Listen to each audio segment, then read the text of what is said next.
খাওয়াটা তৃপ্তি করে খাওয়া যায় যদি বেগুন পোড়া আর গরম গরম ভাত, তারপরে ধনেপাতা বাটা, ফুলকপি রান্না, এইসব জিনিস খেতে খুব ভাল লাগে।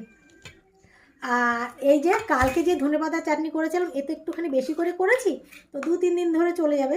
কালকে আমি অনেকটা খেয়েছিলাম। এই যে ধনেপাতা চাটনি নিলাম, বেগুন পোড়াটা খুব সুন্দর হয়েছে, টমেটো দিয়ে রসুন পোড়া দিয়ে করেছি।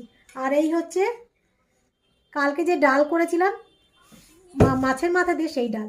তো রাত্রে খাওয়া আর হয়নি, কালকে রাত্রে পিঠে খাওয়া হয়েছে, তো তো এই জন্য আর সেরকম খাবার ওঠেনি। আলু সুদ্ধ দিয়েছিলাম, আলু সুদ্ধ দিয়ে ভাত খেয়েছিলাম। তো এতটা রান্না ছিল বলে আজকে সেরকম কিছু রান্না করিনি। তো আজকের খাওয়া দাওয়া হচ্ছে বেগুন পোড়া, আর এইটা দেখে মানে খুবই ইচ্ছে করছে খেতে। আর ধনেপাতা বাটা, মুগ ডাল মাছের মাথা দিয়ে, আলু ভাজা আর ডিম সিদ্ধ। তো চলো খাওয়া যাক। আর ছেলেকে এবার ভাত বেড়ে দেবো, তোমাদের সাথে শেয়ার করে নিলাম, তারপরে ছেলেকে দেবো। দেখেছো আমি কেমন মা। তো চলো এইবার